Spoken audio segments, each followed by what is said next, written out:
Her neighbors laughed at her house made of mud bags. They said it wouldn't survive the first winter. But when the real frost came, it was her door that people lined up at. Subscribe to the channel and write in the comments which city or country you are watching from. The settlement had no proper name when people first came to it, only a bend in the trail and a stretch of land that did not immediately refuse human presence. Later, maps would mark it with ink, and men would argue about who founded it and when. But in those early years, it existed only as a necessity.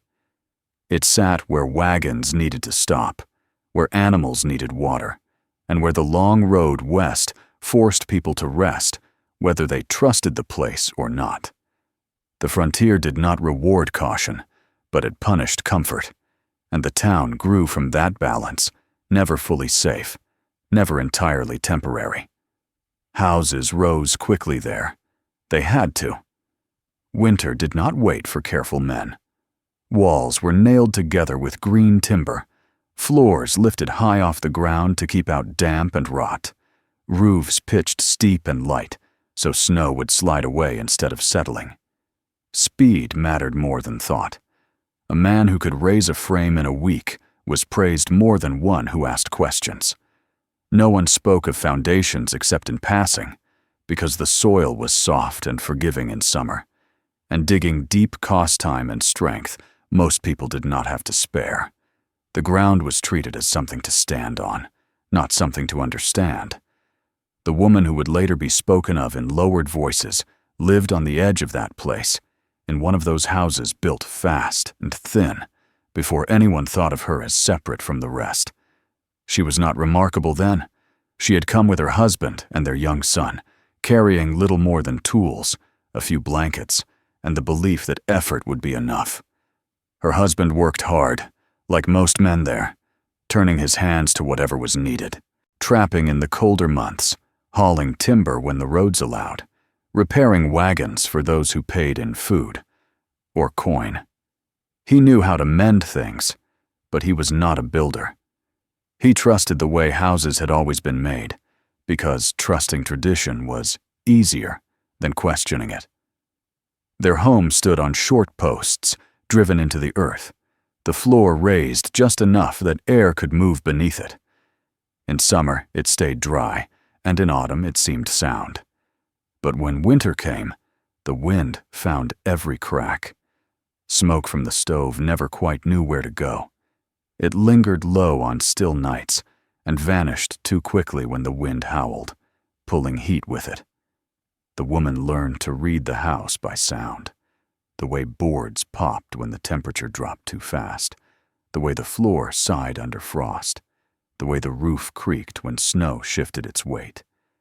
Sleep came in pieces, broken by the need to rise and tend the fire, to check on her son, to make sure the air had not turned foul.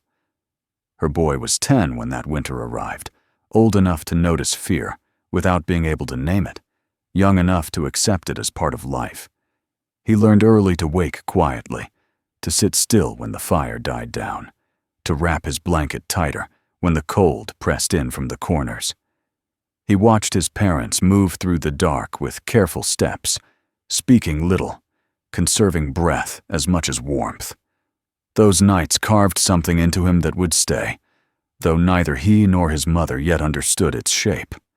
The winter that took her husband did not announce itself as different. The first snows came on time. The first freezes settled in as expected. People complained, as they always did, but no one packed to leave. There was nowhere to go that would be kinder. Then the cold deepened, not in sudden violence, but in persistence. Days stayed sharp. Nights grew longer. The wind stopped playing games and began to mean business, pressing against walls as if testing them, probing for weakness. On one such night, the stove burned hotter than it should have. Wood vanished faster than usual. The air thickened instead of clearing.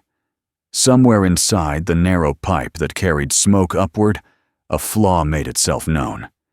It might have been a crack formed by uneven heat, or a seam that had never quite sealed. No one heard it fail. There was no dramatic sound, no warning shout from the house itself. There was only a heaviness in the room, a weight that made breathing harder without announcing why. The woman woke first, coughing, her throat raw and her head thick.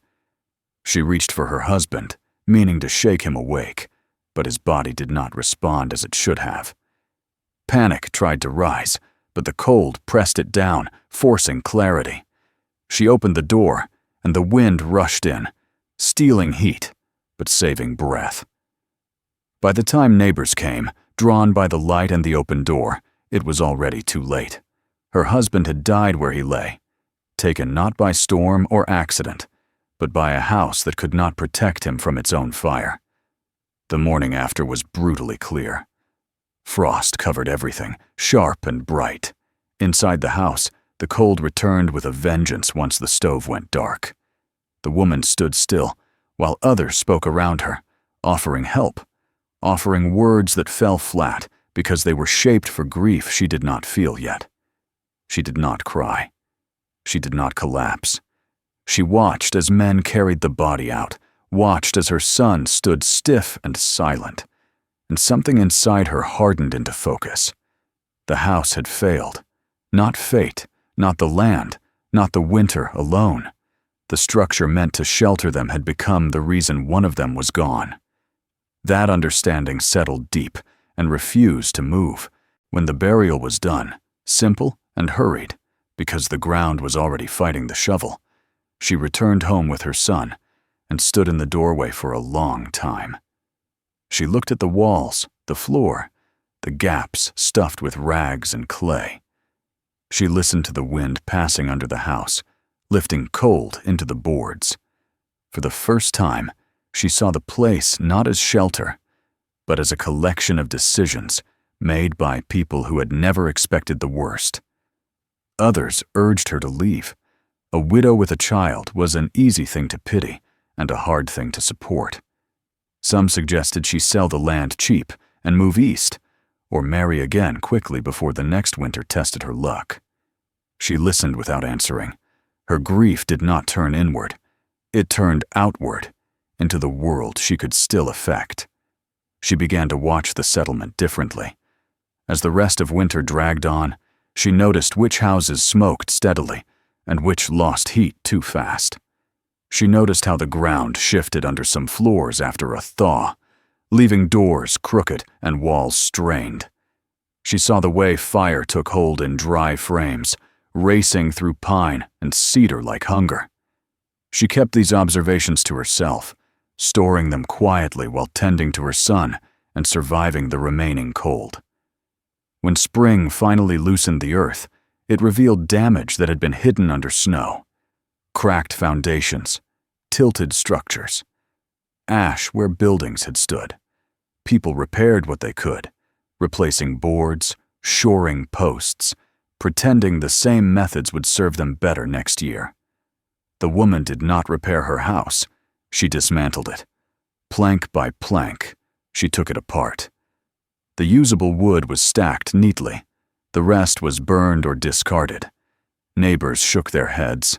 Certain grief had finally taken its toll. But she worked with steady hands, never rushing, never hesitating. Her son helped when he could, carrying what his small frame allowed, learning without realizing that he was being taught something far more important than labor. When the ground was bare, she chose her spot carefully. Not the lowest place where water pooled, and not the highest, where wind cut hardest. She tested the soil with a shovel, feeling where it held firm and where it gave too easily. She marked out a square, simple and deliberate, its lines clear and uncompromising. There would be no raised floor this time, no air moving beneath. The earth would not be kept at a distance. It would be part of the structure. The first bag she filled with soil was heavy and awkward. She had to rest more than once to manage it. Her son watched, uncertain but attentive. When she placed it on the ground and tamped it down, she felt something settle that had nothing to do with dirt. This was not rebuilding. This was rethinking. Layer by layer, she intended to make a house that did not rely on speed or tradition, but on weight, on patience, on understanding the forces that had taken her husband and deciding they would not take anyone else under her roof. As the sun dipped low and the chill returned to the air, she covered the single-filled bag and led her son back to their temporary shelter. She slept that night with a strange calm. The plan was not yet fully formed, but its foundation had already been laid, not in the ground alone, but in her mind. Winter had taught her what a house could do when it was built wrong. She intended to teach it how to keep people alive. Spring did not arrive all at once. It never did on the frontier. It came in hesitant gestures, a few warmer hours at midday, a softening of the ground that turned paths to mud, a thin greening at the edges of fields that might still be killed by frost. The woman waited for the soil to tell her it was ready. She did not trust the calendar, only the weight beneath her boots and the way the shovel cut into the earth. When the ground finally yielded without complaint, she began in earnest. The work was slow from the first day. That was its nature. She gathered burlap sacks from wherever she could find them, trading labor for empties, salvaging torn ones, and stitching them back together by lamplight at night.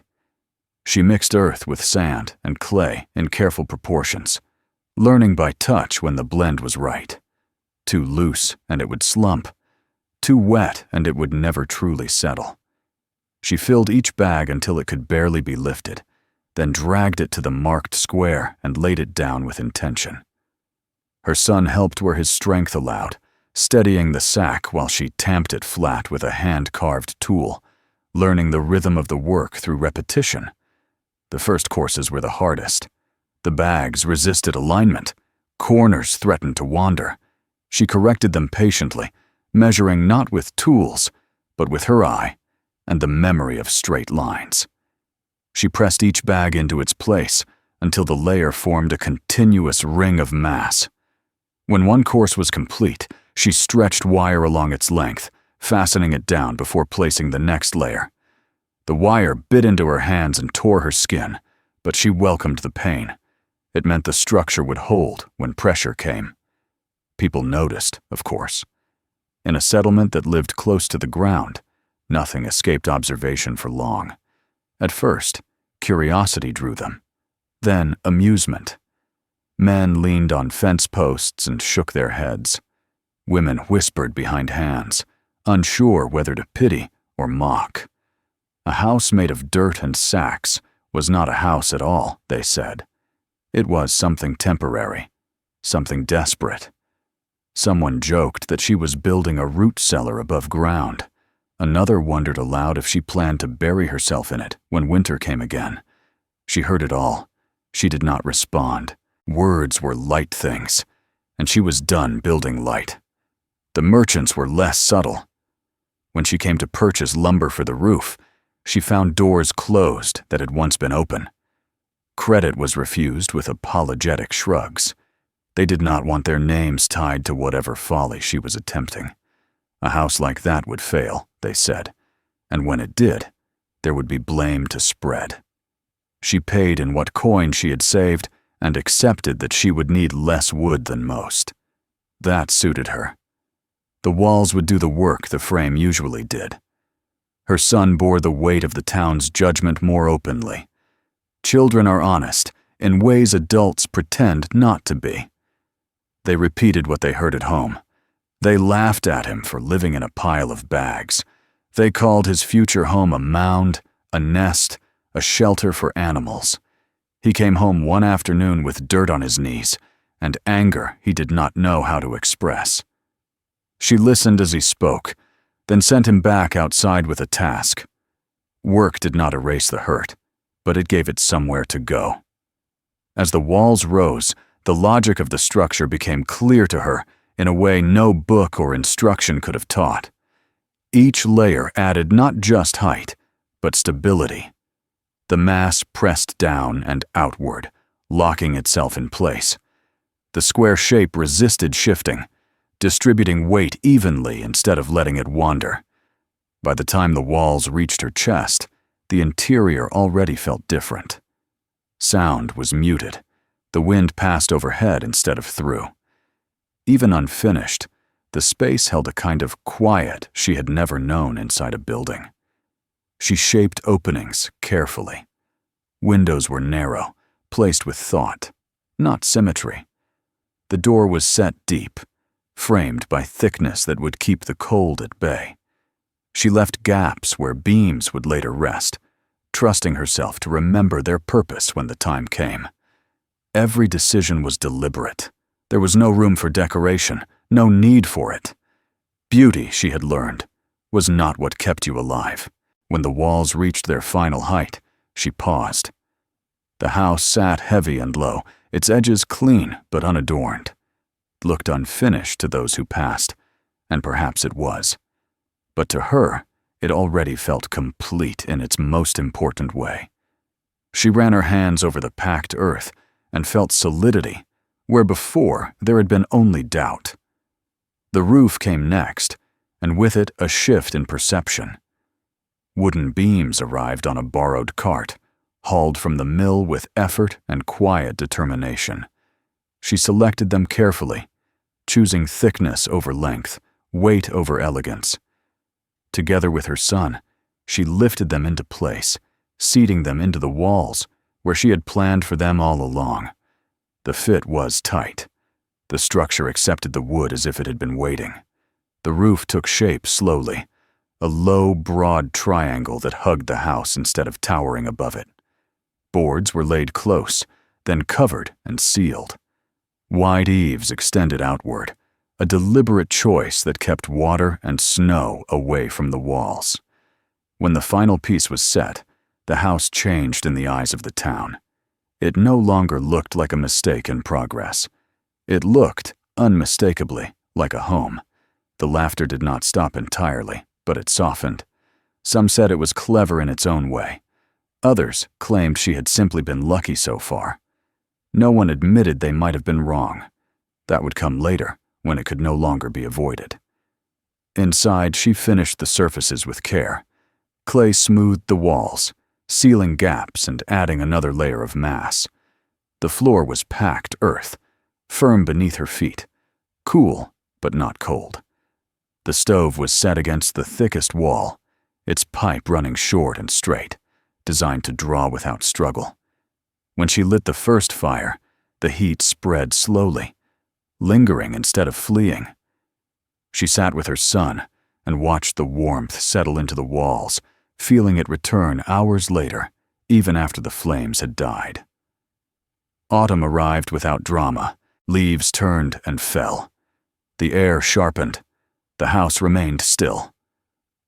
On the first night, frost crept across the ground. She slept without waking. The walls held. The roof did not groan. The cold pressed from outside and found nowhere to enter.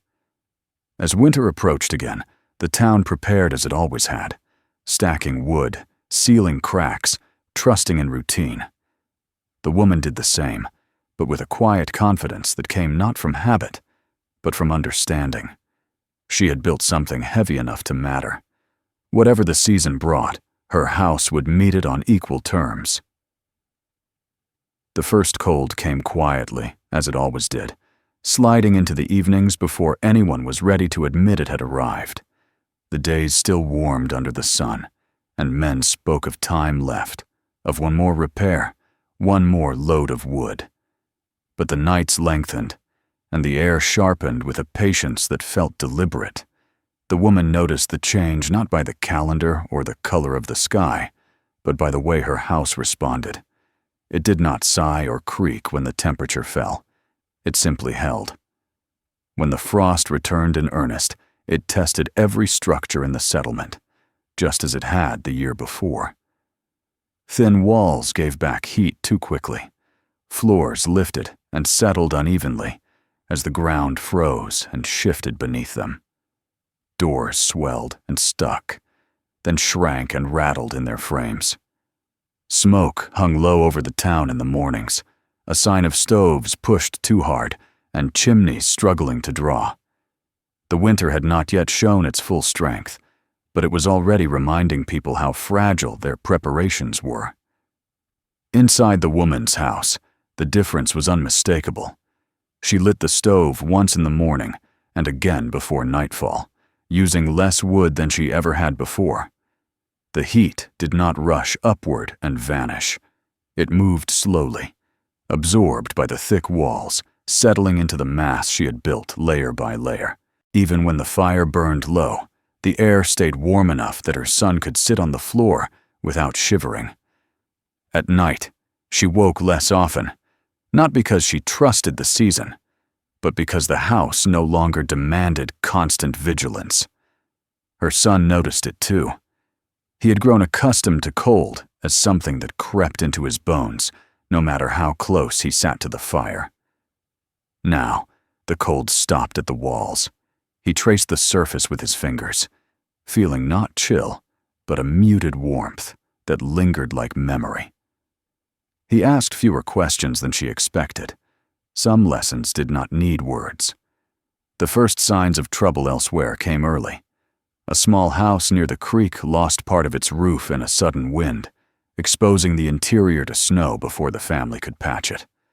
Another caught fire when a stovepipe overheated, the dry boards feeding the flames faster than water could be carried. The settlement had seen such things before, but not so close together, not so early.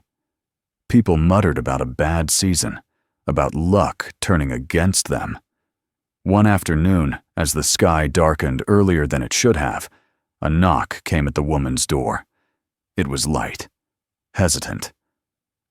When she opened it, she found two children standing close together, their faces red from cold, their breath quick. They said little, only that their house was colder than it should be, and their mother was trying to fix the stove. She stepped aside and let them in without comment. They stood awkwardly at first, unsure whether to remove their boots, unused to entering a space that felt so different from their own. She set them near the stove and poured them broth, watching as their shoulders slowly relaxed. They stayed only an hour that first time. Their mother came to collect them, embarrassed and grateful in equal measure. No promises were made, no explanations offered. The woman closed the door behind them and returned to her work, as if nothing out of the ordinary had happened. But the cold did not ease. It deepened. Nights fell to temperatures that turned breath to ice and made wood snap like dry twigs. The wind learned the shape of the settlement and began to use it, funneling through streets and between houses, pressing against walls with relentless pressure. Stoves worked without rest. Wood piles shrank at alarming speed. The next knock came after dark. A woman stood there with a baby wrapped tight against her chest, her eyes rimmed red, not from cold alone. She did not ask to stay the night. She asked only if the child could be warmed for a while. The woman ushered them in, set the baby near the stove, and watched color return to its small face. The mother stayed longer than she intended, exhaustion weighing her down until she could no longer pretend she was fine. When she left, she promised nothing, but she returned 2 nights later, and then again. Word spread the way it always does in small places, quietly at first, then all at once, not through boasting or announcement, but through need. People talked among themselves, comparing how long their fires lasted, how quickly their houses lost heat. Someone mentioned the woman's place, the strange square house that did not seem to care how cold it got. At first, it was dismissed as exaggeration. Then someone tried it for themselves. Men who had laughed in the spring now stood on her threshold with hats in their hands. They did not apologize. Pride still held them upright, but desperation bent them just enough. She let them in one at a time, not because she wished to ration kindness, but because the space, though solid, was not limitless. She watched how they reacted, how their bodies responded to warmth that did not fade the moment the fire settled. Some wept without sound. Others simply sat and stared at the walls, as if trying to understand them. The house became a place of quiet gathering, not all at once, not in celebration, but in survival. People came for hours, sometimes overnight when conditions turned dangerous. They slept on the floor, wrapped in what they brought, leaning against walls that stayed temperate even when the fire went out. The woman moved among them with steady purpose, feeding the stove sparingly, knowing that excess heat was as wasteful as too little. She did not explain what she had built. She did not need to. The proof surrounded them. Her son watched everything. He noticed which people complained and which adapted. He saw how fear softened into trust when warmth held steady. He learned, without being told, that a structure could shape behavior as surely as weather did. Inside the house, voices stayed low. Movements were careful. There was an unspoken understanding that the space mattered, that it deserved respect. The cold reached its peak one night without warning. The temperature dropped so fast that even seasoned men were caught unprepared. By evening, the settlement was already in trouble. Fires burned low as wood ran out, chimneys iced over. Smoke filled rooms where it should not have lingered. One by one, lights went dark as families abandoned houses they could no longer keep alive. That night, the woman did not lock her door. People came steadily, some carrying children, others carrying nothing but themselves. She made room where there seemed to be none, shifting benches, clearing floor space, guiding people to sit where the walls were thickest. The house absorbed them all, its mass unbothered by the added warmth of so many bodies. Outside, the wind screamed. Inside, there was only the sound of breathing and the low murmur of the stove. The fire was fed carefully, never roaring, never allowed to strain the chimney. Hours passed. Then more. The cold pressed harder, testing everything it touched. Other houses failed entirely, their interiors turning lethal within minutes. The woman's house did not change. By morning, the storm had broken the settlement. Snow lay deep and uneven, shaped by wind, into drifts that hid doors and paths. Smoke rose from only one chimney. When people stepped outside, blinking against the light, they looked back at the house with something like awe. It had not merely endured, it had chosen them. The woman stood at the door and surveyed the damage without triumph. She felt no satisfaction, only confirmation. This was what she had built for. Not admiration, not recognition. Survival. As people dispersed to assess what remained of their lives, they carried with them a new understanding. Winter was not an equal force. It did not strike blindly. It revealed weaknesses, and it spared what had been made to withstand it. The season wasn't over. More cold would come. But something fundamental had shifted. The settlement had seen proof that the way they built mattered more than the way they hoped. And at the center of that proof stood a square, heavy house that refused to yield, holding fast as winter decided who would make it through alive. Spring did not arrive with celebration. It came cautiously, as if unsure whether it would be allowed to stay. The snow retreated in patches rather than fields, revealing earth that looked bruised and tired beneath it. Ice loosened its grip on roofs and eaves, falling in heavy chunks that shattered on the ground. Water returned to the creek, slow and brown, carrying with it splintered boards, ash, and the quiet evidence of what the winter had taken.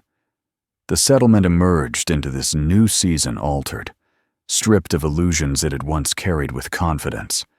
The woman stepped outside her house one morning and felt the change immediately. The air no longer cut at her lungs. It still held a bite, but it was a familiar one, manageable, no longer lethal. She watched her breath dissipate instead of freezing in place. Around her, the land bore scars. Houses leaned at angles they hadn't before. Some stood blackened and hollow, their interiors ruined by fire or smoke. Others had simply collapsed under the weight of snow and neglect. Roofs caved in, walls bowed outward like broken ribs. There were places where a home had stood only months earlier, and now there was nothing but a flattened patch of ground and debris half buried in meltwater. Her own house stood unchanged. The walls bore streaks of moisture where snow had melted and run down, darkening the clay. But there were no cracks. The roofline was intact. The door opened and closed as it always had. Inside, the air remained steady, neither cold nor overly warm, holding a balance that felt deliberate rather than accidental. The house had done what she had built it to do, and now it simply waited. People took stock of what remained in the days that followed. They counted losses quietly. Some families were gone entirely, having left during the worst of the cold or perished before help could reach them. Others gathered what they could salvage, stacking warped boards and ruined furniture as if order might restore what winter had undone. The woman did not involve herself in their accounting. She watched from a distance, tending to her own routines, knowing that the reckoning would come whether she invited it or not. It came first in the form of questions. Not demands, not accusations, but careful inquiries framed as curiosity. How had her house stayed warm? How much wood had she burned? Did the walls freeze at night? She answered only what was necessary, demonstrating rather than explaining. She showed them the thickness of the walls, the way the packed earth held its shape. She pressed a hand to the interior surface and let them feel the residual warmth that lingered even hours after the fire had died. She did not speak of theories or principles. She spoke of what she had seen and done. Men who had once dismissed her work now stood beside her, studying the structure with a seriousness they had not brought to their own homes. They traced the lines of the square, measured the depth of the walls with their eyes, noted the way the house sat into the ground instead of perching above it. Some asked if she would help them rebuild. Others asked only for advice, unwilling to admit they needed more. She gave what she chose to give, never more than she believed would be used. Her son moved among them with a new confidence. He had grown over the winter, not in height alone, but in presence. He no longer shrank from their attention. He answered simple questions when asked, pointing out details he had learned through observation rather than instruction. He understood why the house worked, not as a list of steps, but as a whole. He knew that weight mattered, that patience mattered, that the earth beneath their feet was not an obstacle, but a partner. As spring deepened, rebuilding began. Not all at once, and not as it had before. People dug deeper than they used to. They argued less about speed and more about placement. Stones appeared beneath floors where there had once been bare soil. Walls grew thicker. Roofs lowered. The settlement changed shape subtly, adjusting itself to lessons learned too dearly to forget. The woman was present for much of this, though she never claimed authority. She stood nearby, watching hands work, nodding when a decision aligned with sense, frowning when it did not. When someone made a mistake, she did not scold. She let the error reveal itself, trusting that experience would teach more effectively than correction. In this way, her influence spread without force, shaping the settlement through example rather than command. Her house took on a new role as well. It was no longer merely a refuge in crisis. It became a place people visited to understand what had saved them. Children were brought there and told to touch the walls, to feel the difference between light and heavy, between fast and careful. They were told stories of the winter not as warnings, but as explanations. This was what happened when houses were built to look right instead of to endure. The woman listened to these stories without comment. She did not contradict them, but she did not embellish them either. She understood that memory had a way of growing larger than the moment that formed it. What mattered wasn't how she was remembered, but what was remembered because of her. Her son learned to see beyond the immediate needs of the day. He began sketching shapes in the dirt, imagining structures that could serve more than one purpose. He asked about airflow, about drainage, about how water moved through soil when it froze and thawed.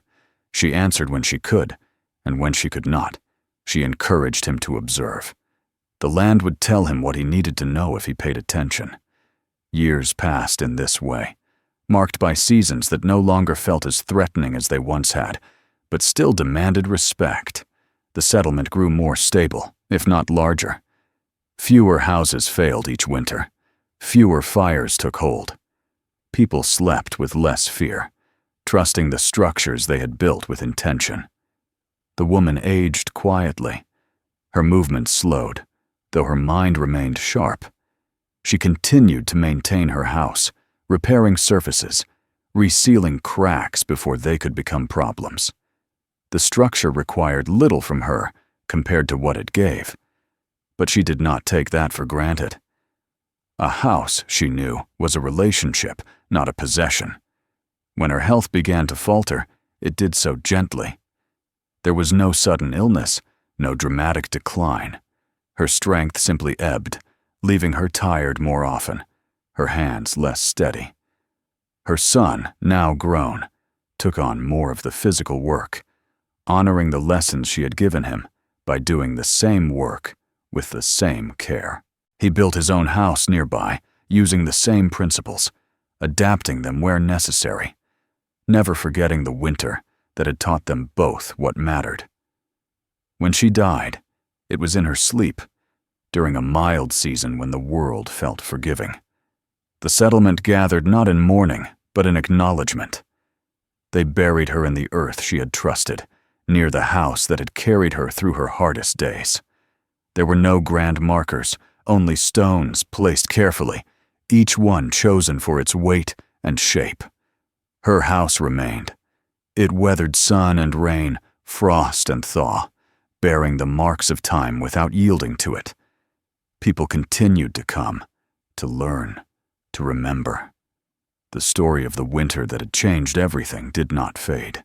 It was told and retold, not as legend, but as instruction. The woman had not set out to teach anyone. She had only wanted to keep her child alive. But in doing so, she had altered the settlement's understanding of what a home was meant to be. It was not shelter alone. It was a decision made in advance of hardship, a commitment to endure rather than hope. Long after those who remembered her personally were gone, the principles she had lived by remained embedded in the place. Houses stood heavier, deeper, more deliberate. The land bore fewer scars. And when winter came, as it always did, it no longer chose so freely who would live and who would not. If this story stayed with you, don't stop here. Subscribe to the channel to hear the next chapter and discover other stories like this one. Watch the next video to see how another life is changed by a single decision. Share this story with someone who needs to hear it, and let others find their way here too.